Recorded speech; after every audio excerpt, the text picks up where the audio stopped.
Good afternoon, everybody. Since taking office, my administration's mounted a sustained response to a historic economic crisis.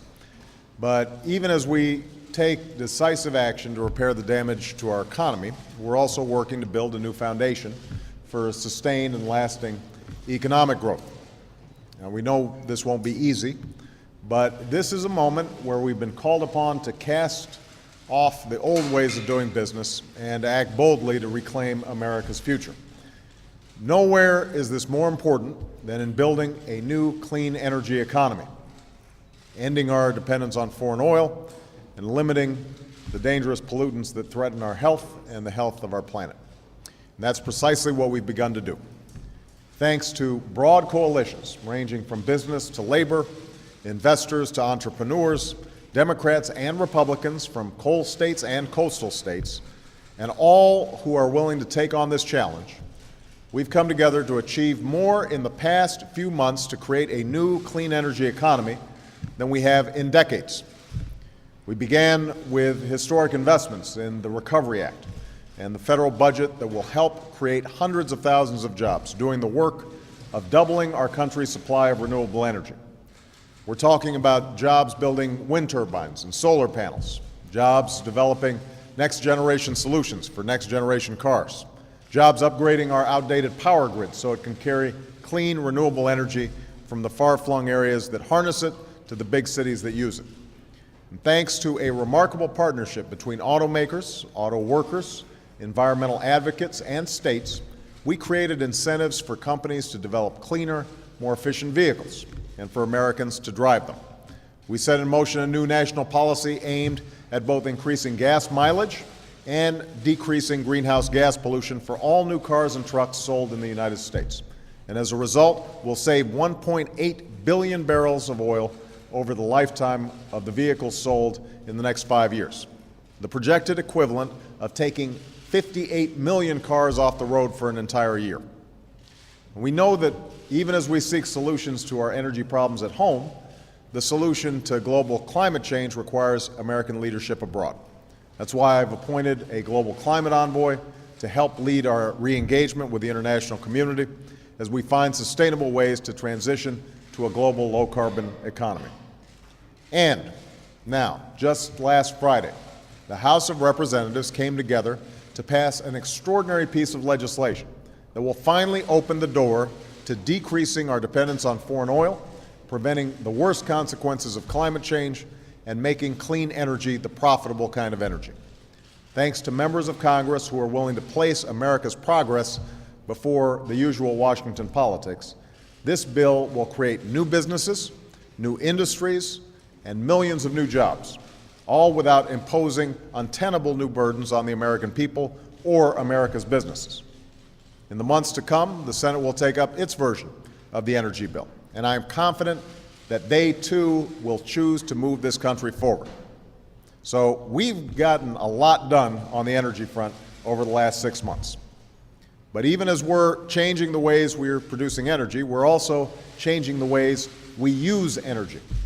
In fact, one of the fastest, easiest, and cheapest ways to make our economy stronger and cleaner is to make our economy more energy efficient. And that's something that Secretary Chu is working every single day to work through.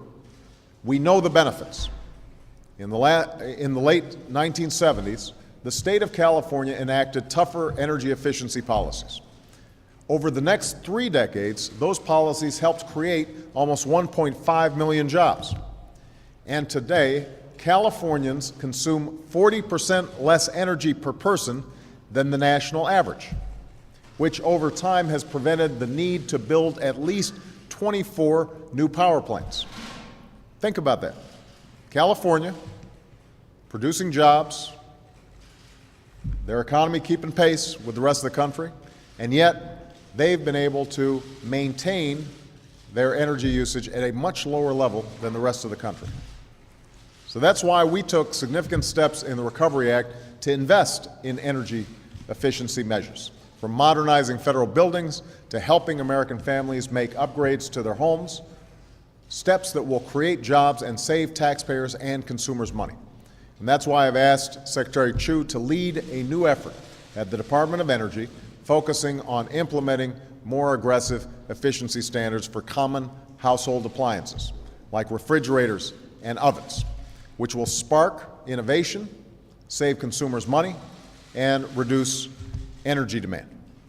So today we're announcing additional actions to promote energy efficiency across America, actions that will create jobs in the short run and save money and reduce dangerous emissions in the long run. The first step we're taking sets new efficiency standards on fluorescent and incandescent lighting. Now, I know light bulbs may not seem sexy, but this simple action holds enormous promise because 7% of all the energy consumed in America is used to light our homes and our businesses.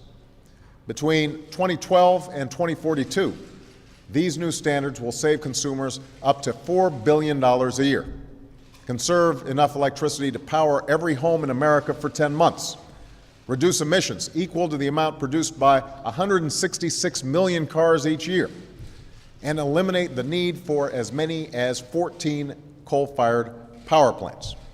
And by the way, we're going to start here at the White House. Secretary Chu's already started to take a look at our light bulbs, and we're going to see what we need to replace them with energy-efficient light bulbs. And if we want to make our economy run more efficiently, we've also got to make our homes and businesses run more efficiently. And that's why we're also speeding up a $346 million investment under the Recovery Act to expand and accelerate the development, deployment, and use of energy-efficient technologies in residential and commercial buildings, which consume almost 40% of the energy we use and contribute to almost 40% of the carbon pollution we produce. We're talking about technologies that are available right now or will soon be available, from lighting to windows, heating to cooling, smart sensors, and controls. By adopting these technologies in our homes and businesses, we can make our buildings up to 80% more energy efficient, or with additions like solar panels on the roof or geothermal power from underground, even transform them into zero-energy buildings that actually produce as much energy as they consume. Now, progress like this might seem far-fetched, but the fact is we're not lacking for ideas and innovation. All we lack are the smart policies and the political will to help us put our ingenuity to work.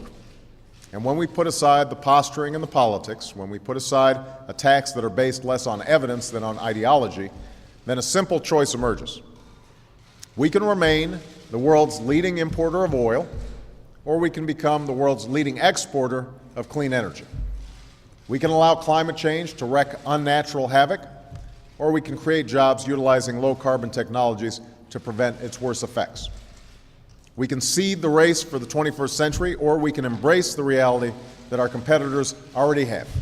The nation that leads the world in creating a new clean energy economy will be the nation that leads the 21st century global economy. That's our choice between a slow decline and renewed prosperity, between the past and the future. The American people have made their choice. They expect us to move forward right now at this moment of great challenge and stake our claim on the future, a stronger, cleaner, and more prosperous future where we meet our obligations to our citizens, our children, and to God's creation, and where the United States of America leads once again. That's the future we're aiming for. I've got a great Secretary of Energy who's helping us achieve it.